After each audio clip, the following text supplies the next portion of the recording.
All right, I'm really excited for our presentation today.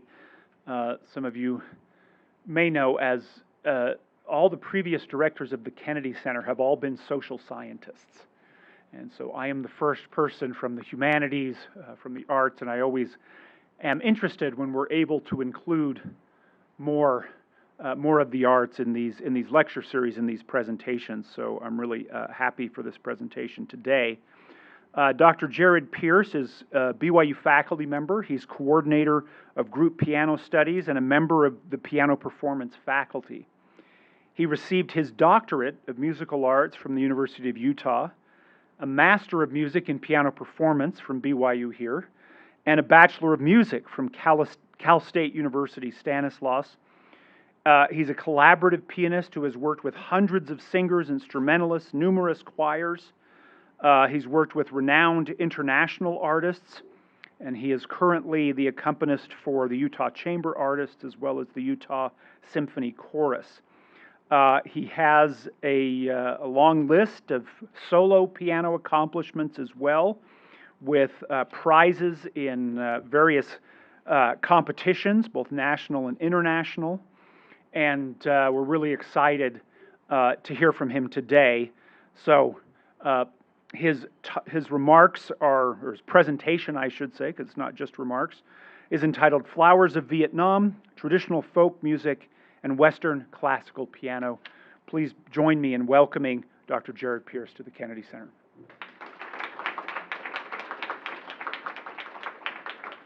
Thank you very much. I decided instead of starting by talking, I should just play, since that's what everybody wants to hear. So I'm going to start with a piece.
Welcome. Thank you so very much for having me. Again, my name is Jared Pierce.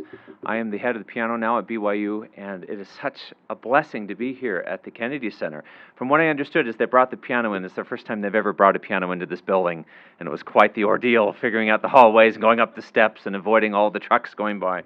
So thank you so much for making this happen. It's a real thrill for me.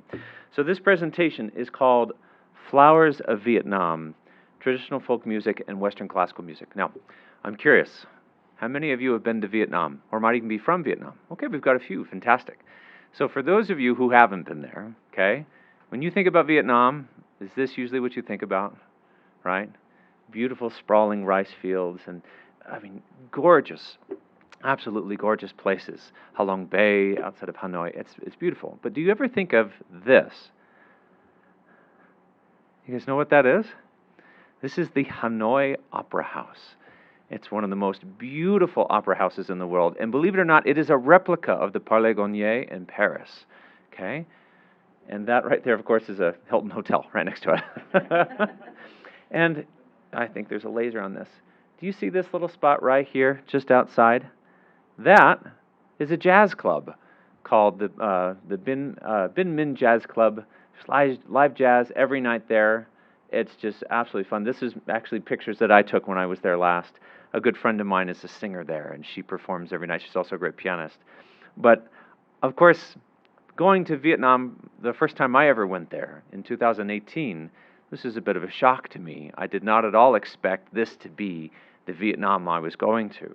And I had a chance to perform at the National University of Art Education there in Hanoi. This is myself and Dr. Robert Brandt here, along with all of the piano and vocal students there at the university. This was just earlier this year, in about May. But also I went to the same place in 2018, and I was just floored by the richness and beauty of the culture and the architecture, and the fact that Western classical piano music was being studied there, ardently so. And it really opened my mind as to, okay, what's happening out here? And what do they know and what do they need to learn? How can I be of help? There is quite a need for Western classical instruction there in Vietnam. And so we have a partnership now with BYU and this university for me to go back. And so I've been a few times. I want to tell you a little bit about the history of piano in Vietnam. Okay? Prior to the French occupation in Hanoi in the 1800s, there was pretty much no classical piano music in Hanoi, in all of Vietnam. It just didn't happen. Of course, that's not to say there wasn't a rich musical tradition in Vietnam. Certainly there is, and it's ancient even, and we'll go over that. But the study of Vietnam first began actually with French Catholic nuns who were there, continuing this tradition of the pianos that were there in the city. And then eventually after that, we started to see a few performers who were taking it a little bit more seriously, and one of those, we could call her the matriarch of piano in Vietnam. Her name is Madame Thai Thi Lien. And anyway, anyone who speaks Vietnamese, I apologize. I'm trying my best. I've got a perfect score on Duolingo, but I'm still trying. It's a hard language, and it's giving me fits. But this person that you see here, her name is Madame Thai Thi Lien. She just passed away earlier this year on January 31st at the age of 106. But she really was the person to take piano in Vietnam and bring it to what it is today. We'll talk a little bit about her. This is a concert she gave about 96 years old, about 10 years ago, there at the Vietnam Music School, now called the Vietnam National Academy of Music, which she helped to found along with 6 other artists. Let me see if I can pull up my notes here to tell you a little bit more about this. So she took piano lessons from those French nuns we talked about from about age 4 to 11. And then she studied with Armand Caron, who is a French virtuoso pianist who happened to be living in Saigon for a short time. She was a woman of many firsts. Okay? She was the first Vietnamese woman ever to graduate from a foreign college with a music degree. She went to the Prague Conservatory and she studied there in the 50s. This was after she was married. She also lived in Paris for a time, and she rubbed shoulders with Pablo Picasso and many other artisans of their day. I mean, this was someone who was a trendsetter for sure. And she was also very politically active in her country, and she wanted very much to see her country rise to new heights, especially in the arts. Now, Vietnam now has a thriving piano community. This is a good friend of mine, Nguyen. She is not only a teacher there in Hanoi, but she's also a frequent performer. And who can identify, who is this on the wall? Mozart. Doesn't that seem wonderful? I just love it. I love seeing a Viennese composer on a wall there in a piano shop there in the middle of Hanoi. And it's just such a beautiful meshing of cultures and traditions. I got to perform for her, and of course she performed for me, and I taught her some lessons. And she's just a wonderful human being. And a lot of this presentation is due in thanks to her, because when I went earlier this year to Hanoi, I said, I'm really interested in knowing more about composers from Vietnam. Is there much in the way of Vietnamese piano music? And she said, there's some, yes, and it's wonderful, and we study it. And so when I arrived, there was just this huge stack of books that she gave me. And she said, this is all for you, Dr. Pierce. We all wanted to give it to you. And I was just so floored and so grateful. And so a lot of that is what I've been studying over these past few months and what I'm going to share with you today.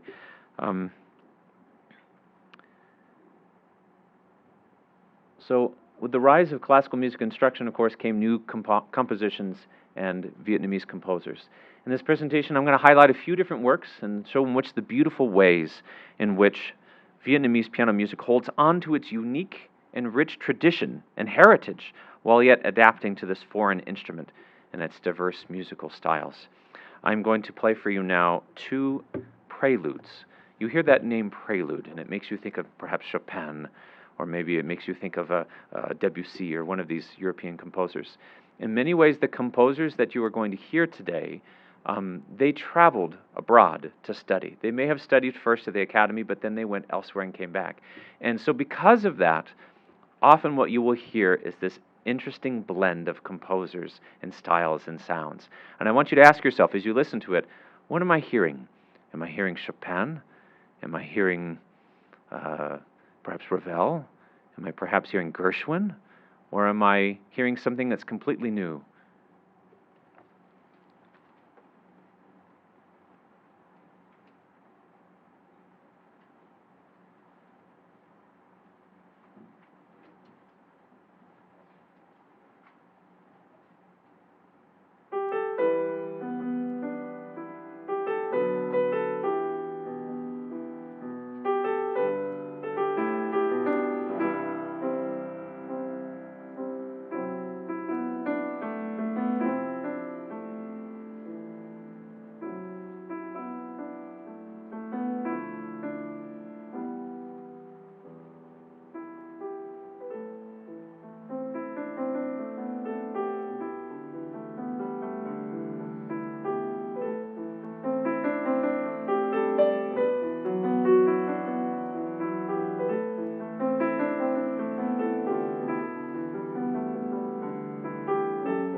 Isn't that beautiful?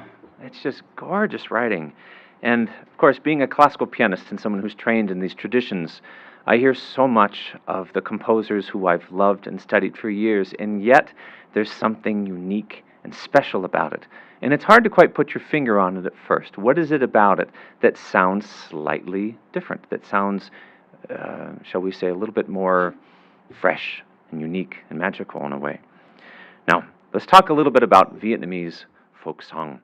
First thing you need to know about music tradition in Vietnam is that they are passionate about it. Their musical history is incredibly rich, diverse, and ancient. Now, their music is often performed on instruments not only unique to Vietnam, but also from the regions of which they hail. Did you know that there are 54 different ethnic groups in Vietnam alone? There's the Kinh, the Thai, the Muong, the Dao, and so on. There are so many, and each of these ethnic groups has its own musical tradition. And even within that particular ethnic group, it could differ depending on whether they're from the south, from the north, from the Central Highlands. It's incredibly diverse. And that makes for a truly unique experience when you're trying to take that tradition and mix it with Western classical piano music. Now, let's talk about some common themes. I'm going to test your musical knowledge, you guys. I want to see what you know, okay? Who can tell me what... Oops, I'm not seeing... Oh, that's right. I got to use this. Okay, so sorry. This was a great slide. I just wanted you to see this for a moment. So this is, you can see, a traditional Vietnamese folk ensemble with a lot of instruments you may recognize, but perhaps not. We're going to talk about each one of these. Okay, so who can tell me what scale this is? No. Pentatonic. Who said that? Right there. You get a gold star. Nice job. Okay, pentatonic scale. If you look, we have C and C here. So we'll just count that as one note.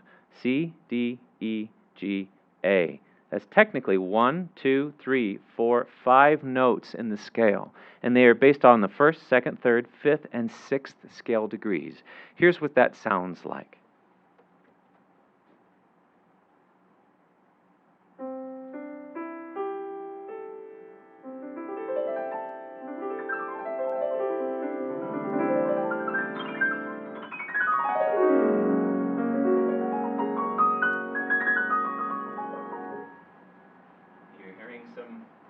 Sounds.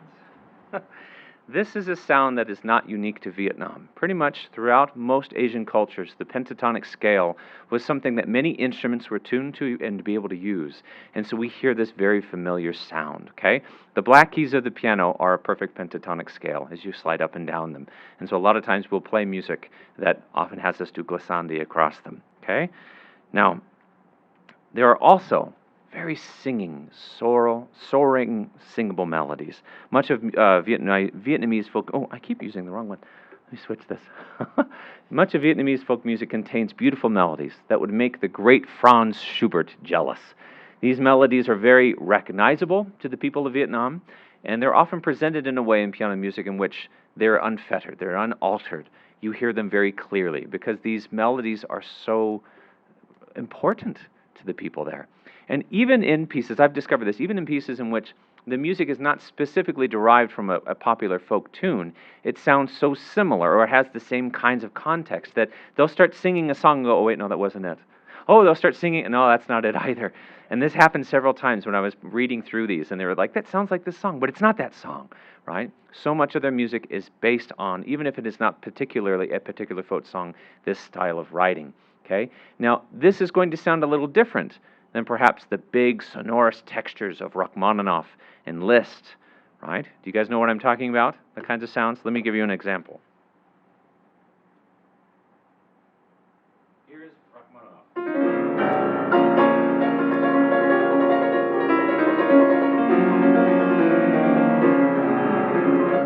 Big, right? Huge hands. Okay. And then, of course, Liszt will probably have big, massive sounds.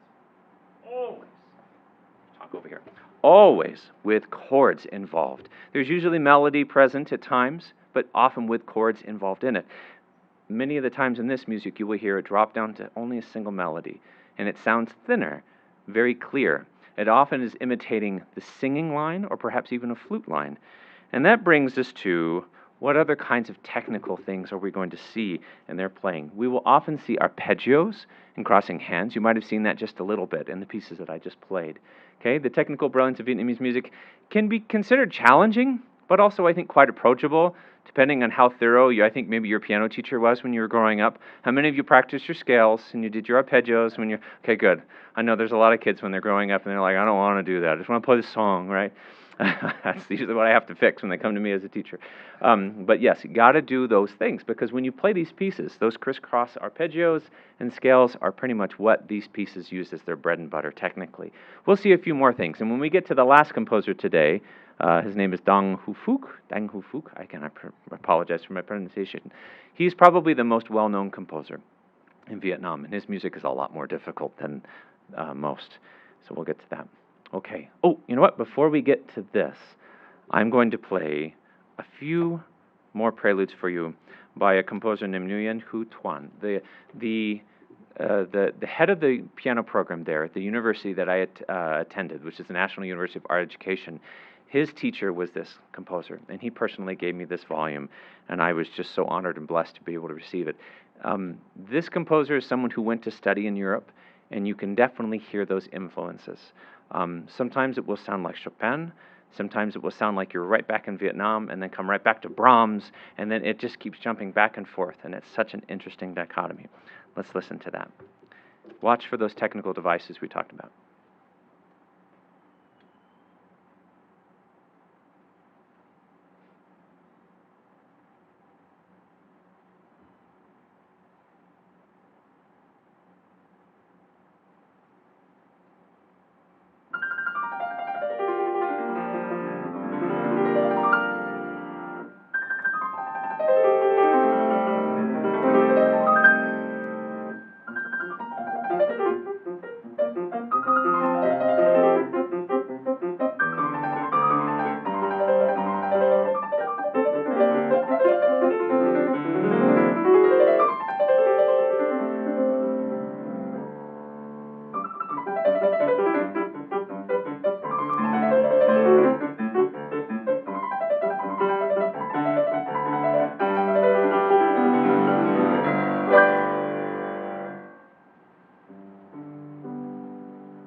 was just thinking, people don't usually bow during these lectures, do they? That's kind of a new thing. Okay. Oh, I lost my clicker. There it is. Okay, so moving forward, let's talk a little bit about Vietnamese traditional instruments. One thing that's really fun about the music that I read through is that oftentimes you can hear that the instruments in which they're referencing are coming through on the piano. And even sometimes in the score, you'll see it referenced. This is supposed to sound like this, which I can tell you, there's no Mozart piece that says to sound like a Vietnamese zither. So that's kind of a new thing. But let's just talk about it. This right here actually is the dan tran. This is the Vietnamese zither. You play it by plucking with your fingertips. It's a beautiful sound. Many of these instruments, you'll notice, look similar to Chinese instruments. They came first down through China, and then they developed their own versions over time. The next one is the trong com, which is the rice drum. This is an instrument in which they could adjust the pitch of the drum with the tightness of course, what you see on the side, and the inside was filled with rice.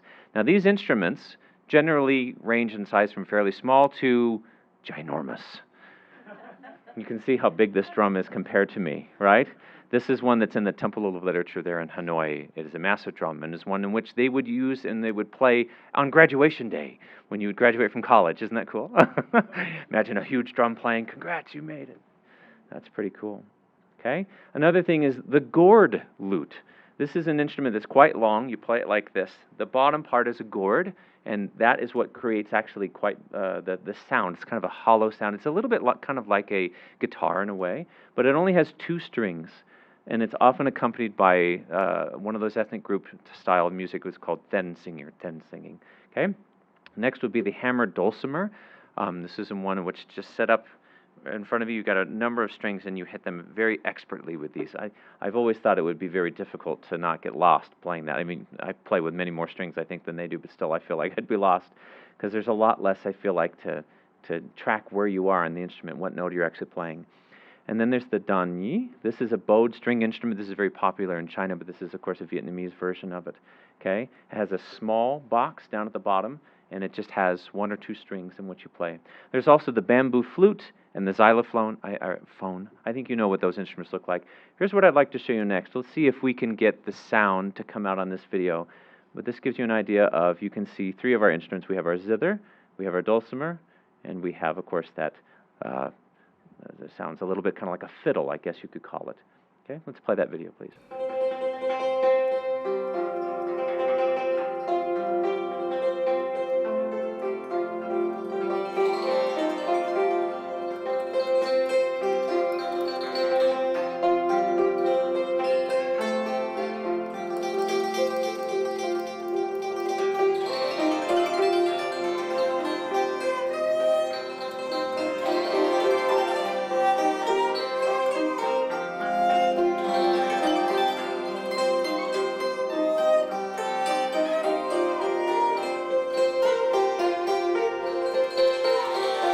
Okay, that ought to be good. Thank you.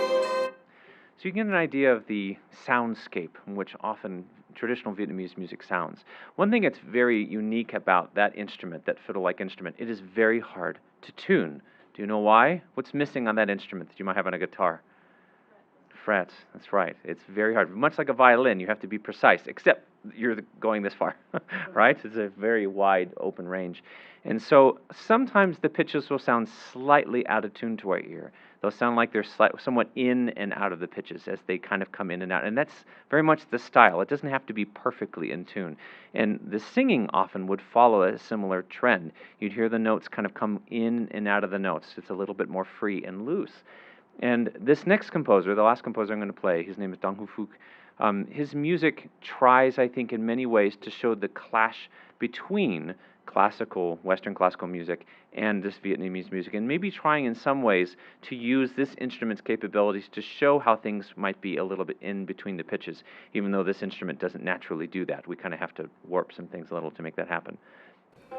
Oops, I made it happen myself. Okay, so this is the piece I'm going to play a little bit of you, just a few movements of it. It's called Chum Hoa Vietnam, which means bunches of flowers of Vietnam. Obviously, this is why I titled my recital Flowers of Vietnam. And there's some interesting things happening here. Down here, it says Quasi Tin Tao. That is that gourd flute. Here's the sound that he's trying to recreate. I'll just play that little bit for you.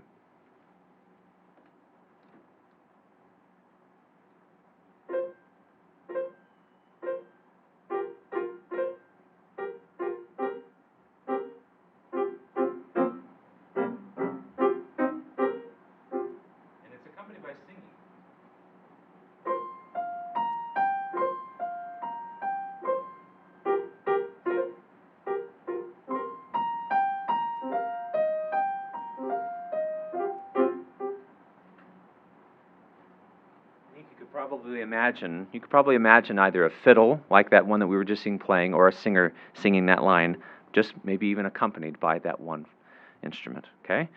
Now, what else do we got? How about traditional breaking barriers of tonality, right? For those of you who read music, it's kind of hard to see on this one. Let me go to a larger screen here. What looks tricky about this? There's something particular in there that when you see it, you go, huh, what did you just do to me? 3 flats for the right hand, 3 flats for the left hand, but wait a second, now I have 3 sharps also for the left hand.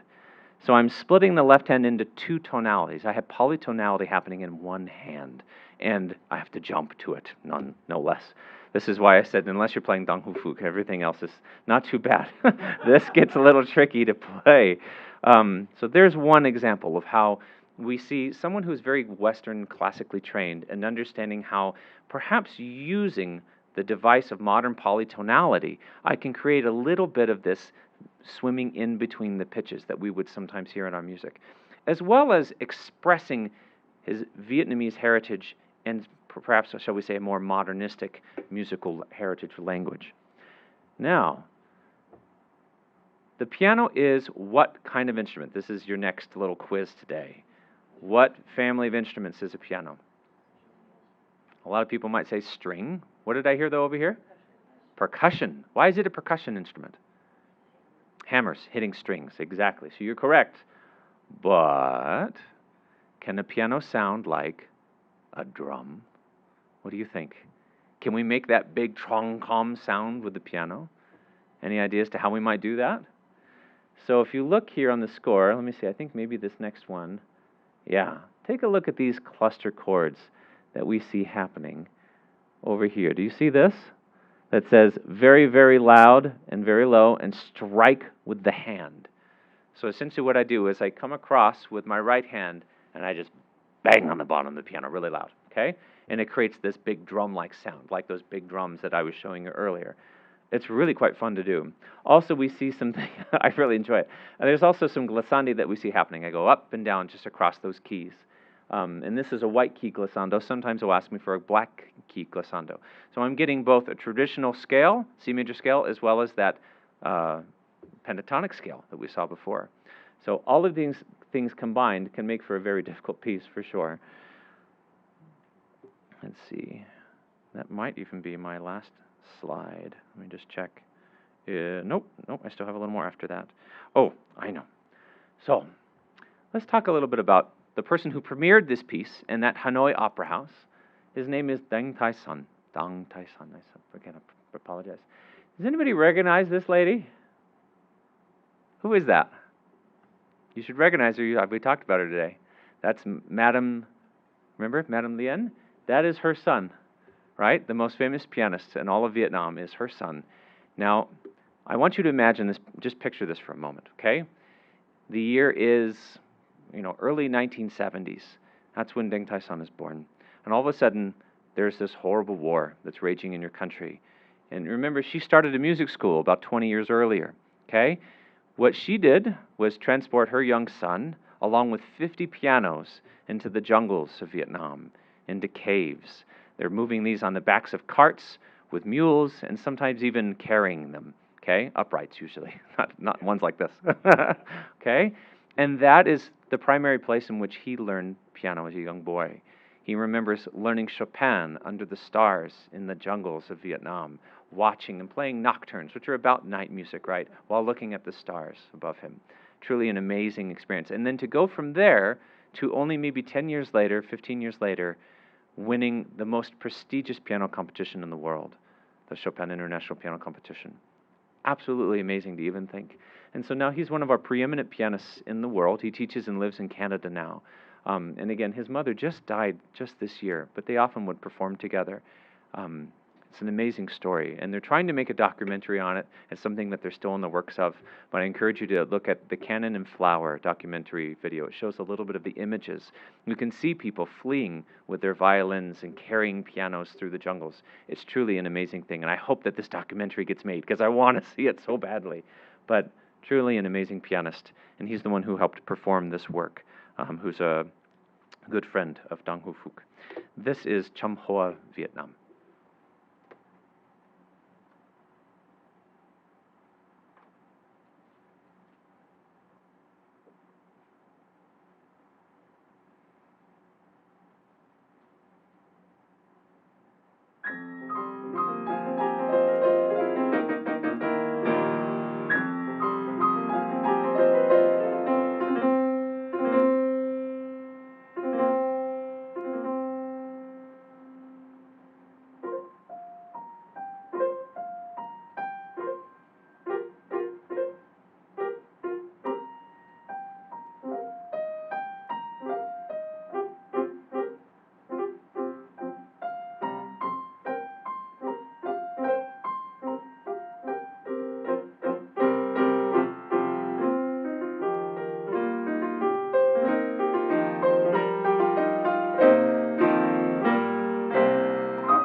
I wish I could share so much more music with you, but unfortunately, I don't have that much time today. I am giving a full recital of this music on Tuesday night in the Music Recital Hall in our new building here. I'd love for you to come and to hear all of these pieces. I'll also include 2 pieces, one for oboe and flute as well, including, we'll do this one again with oboe and flute, and it's fun. You'd think that he'd make it easier since I got 2 other instruments. No, he just put more notes in. So, but it's a really great concert. It's going to be a lot of fun. I hope to see you there. Do we have maybe time for a question or two? Yeah, so we may, thank you so much. What time is the concert on Tuesday? 7:30. 7:30, okay, great. I know some of you may need to leave for a 1 o'clock class. If you need to do that, why don't you do that right now? But then we will have time for, we'll have about 7 minutes for some questions. We have a microphone here. So as usual, please raise your hand. Just tell us a little bit about yourself, who you are, what you're studying, and then ask your question. So raise your hand, the microphone will come. Yeah, great. Hi, I'm Annalise. My major is public health with emphasis in health science, and I'm a global women's studies minor. My question is, how has working with Vietnamese pianists and being immersed in their culture influenced your work playing piano? Oh my goodness. Well, I can say this. Since I've been there in 2018, I've kept up a steady contact with a lot of the pianists, and it's been really fun to be able to help some of them on their journey. One of them I helped to train and get ready for a big competition. She got to play in Carnegie Hall, and now she's studying in Germany, getting a master's degree, and we talk a lot. The other part of it that's changed a lot is it's really made me think a lot more about pedagogy in countries which have less availability in print resources. It is very difficult in Vietnam to obtain books. A lot of the times they just copy things. I think Vietnam is on sort of the Federation trade list of countries in which it's very difficult for them to obey copyright laws because it's just so much easier to photocopy things than it is to actually get resource into their country. And so when I went, I actually got a small grant. I bought about 50 books of music, and I took them all with me, and I said, this is for you. And they were so grateful. And so it's really made me think a lot more about how to spread pedagogical awareness and understanding in countries like Vietnam. And I've been toying with the idea, I don't know if I'll do it yet, but of helping them to write an educational method book that's specifically in Vietnamese, rather than them looking through other materials that maybe aren't as good or aren't as effectual. So, great question. Thank you. Hi, my name is Ellie. I'm a senior majoring in family studies and minoring in global women's studies as well. I was wondering if there's any kind of worry about, the theme this semester is transforming and preserving culture. I was wondering if there's any kind of worry in Vietnam or with Vietnamese musicians about kind of conforming too much to Western classical music. Sure. I don't think so. Not that I've seen. I think it's quite the opposite. They're so very hungry to learn more. Every time I go, I just feel like I'm treated like a king. They're just like, welcome, teacher. We're so happy to have you. Here's a watermelon juice we made. And they need me to share every last bit of information I can with them. But in no way does learning Western classical piano music, or even sometimes I think as composers have found, finding ways of meshing those two together, cause them to lose any sense of their cultural heritage. It's still so very much entrenched in what they do. Perhaps we'll see more of that as things progress there. In certain countries like Japan or China, where Western classical piano has not only become so very common, but it's so dominant that we tried to purchase a Hamburg Steinway a few years ago, and China had bought their entire lot for the entire year. So we're still waiting. We haven't gotten it yet. So Vietnam is a little different than some countries in Asia where I think piano and Western classical music is really taking a huge hold. And so it's hard to say. But as of right now, no, I don't think there's any concern or worry. That's a good question. It's a good thought. Something to keep in mind. I'm Emma Rostrom. I'm an editing major and global women's studies minor. I was just curious about whether this Vietnamese piano music is part of the curriculum at BYU, if there are courses for students to take and learn it. If not, how do you hope to help students hear more of this and learn more of this music? Because it's obviously really important to you. So. Yeah, great question. Well, my primary aim of giving this lecture, as well as giving the recital that I'll give next week, is to share this music. This is pretty much music that's not been heard outside of Vietnam. Some of it has. The Dong Hu Phuc composer is quite well known, and we'll see a lot of his music starting to spread to different places. I know that he actually just traveled to California this week, and he was so excited to see California for the first time as they were performing one of his orchestral works. But outside of his pieces, a lot of them are relatively unknown. So that's part of my hope, is to get it out. Now, in terms of sharing that music broadly, I'm still wrangling through the copyright issues of that. In Vietnam, as I said, they copy everything, and it's very easy to disseminate music there. And when I received all this music, it was very much free. And I asked the composer, can I pay you? I have some funding. I'd be happy to pay you. Oh, no, just take it. And so there's a totally different view on how music is disseminated and used there in Vietnam versus here.